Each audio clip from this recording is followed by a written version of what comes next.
Welcome cousins to another session of Honest Talk About Women, where you'll learn tips, tricks and strategies on how to navigate the minefields of dating and relationships.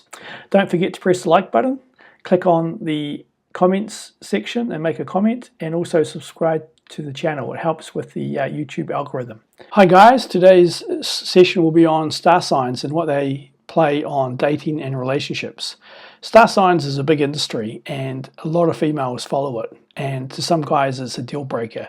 My advice is don't let it be a deal breaker. You can have a very successful relationship if someone else is into astrology. So basically there's two calendar systems.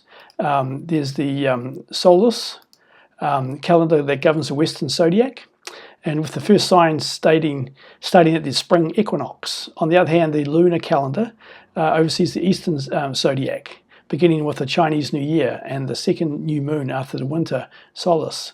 So it's a lot of women go on dates and you're talking away and their eyes are lighting up and things are getting exciting, and she drops a comment as to what month were you born, or what's your star sign, or what year were you born.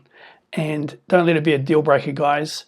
Don't get fuzzled by it. Some guys I know say that as soon as a woman starts talking about star signs and zodiacs and things like that, it's a deal breaker, they're out of there. But believe me, I've had plenty of successful relationships where people are into their star signs, astrology, and I think nothing of it, and just let them play it.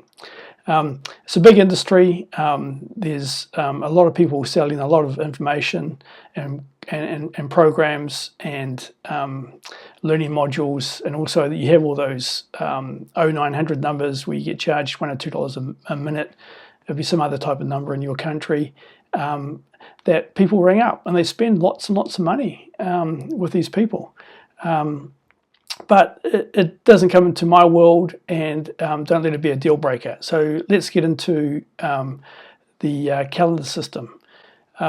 So basically, with the Western calendar, it's based on what day you were born, and there's 12 star signs. And I was born in June. My star sign is Gemini. So if you look at the compatibility chart, then I'm most likely suited for someone that's a Sagittarius. So if you look at the Chinese calendar, it's based on the year you're born, and my year is monkey. And then if you look at the compatibility of who a monkey is more suited with, it is an ox and a rabbit. So if you look at my relationships, I've had a 2.5-year long-term relationship, a 10-year long-term relationship, and a 8-year long-term relationship. So let's see if whether the star signs that I was suited with worked. So being a Gemini, I'm suited to a Sagittarius. So the first relationship, I was the lady was a Libra. The second one was a Scorpio, and the third one is a Sagittarius. So there was a connection on the last one there. If you look at the Chinese calendar system, I'm a monkey, which is more suited to the ox or the rabbit. And the first lady was a tiger, and the second one was a pig, and the third one was a pig, based on their signs. So I don't believe in star signs because people change throughout their life, and relationships are way more complicated than the star signs. There's all sorts of different factors that influence a relationship. Also, people change throughout their life. I'm very different today than what I was in my 20s, to what I was in my 30s, to what I was in my 40s, and now in my 50s.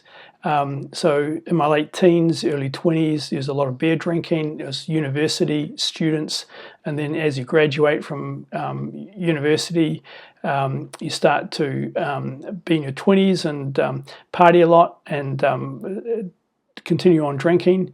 But when you move into your 30s, you want to get into the serious mode and look at starting a family. And that's what I did. I had 2 daughters. So your focus changes from party mode to drinking mode to not doing either of those 2 and focusing on your 2 kids, because one of the techniques, and there's many techniques, and one of the techniques with parenting is to get focused on your kids in the first 7 or so years, because if you get the fundamentals right, then there'll be less headaches when they're teenagers in terms of them coming off the rails or having to pay out huge amounts of money in psychologist bills or counselling bills. So if you get the fundamentals right at the start, based on probability, it should go quite smooth down the track. And now that's not always correct. There are other outside influences that can take kids off the rails, but in my situation, I made sure there was nutritional food and made sure that I spent time with the kids, reading stories to them at night, and It's very time consuming, and you can't do that hungover or when you're drunk or under the influence of alcohol. So your focus changes, basically what I'm saying. And then as the kids get older, it's not cool to hang out with dad anymore. They've got their own network of friends. They do their own thing. And then as they get older again, Fridays, Saturday nights, they're out with their friends. And you're doing your thing. So in your 40s or late 40s, you start to be a lot more sociable and start to network in different circles. And that continues on into your 50s. And with the alcohol consumption, it's pretty much very little or nothing at all. And I hardly drink at all today. So what I'm saying is that people change throughout their life, and you can't just allocate it to a star sign.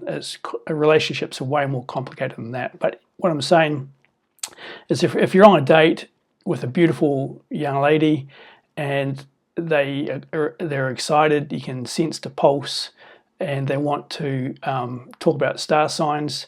And this has happened to me quite a few times. The lady says, "Oh, by the way, what month were you born?" And then you tell them, and then they say, "Oh, is that a Gemini or the other one, which is just after it?" And I just say Gemini, and they go, "Oh, wow, okay." And automatically you know she's calculating who she is most compatible with. But it's very simplistic. I don't have a lot of belief in the system, and just let it ride out, guys, because I do know guys who say it's an absolute deal breaker, and they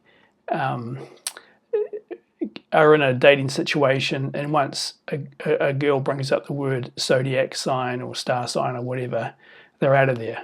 And once you start doing that, you're limiting the number of pool of people that are suitable. So I personally would just let it go, guys.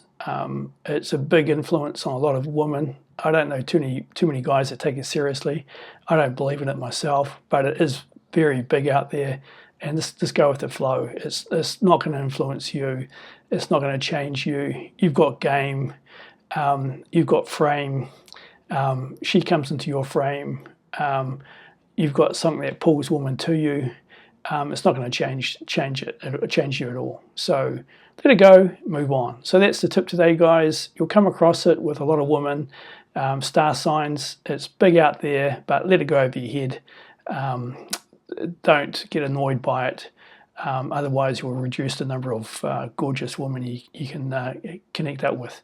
Okay, well, that's it for today. I hope you enjoyed it. Another tip for dating and relationships. Until next time, take care.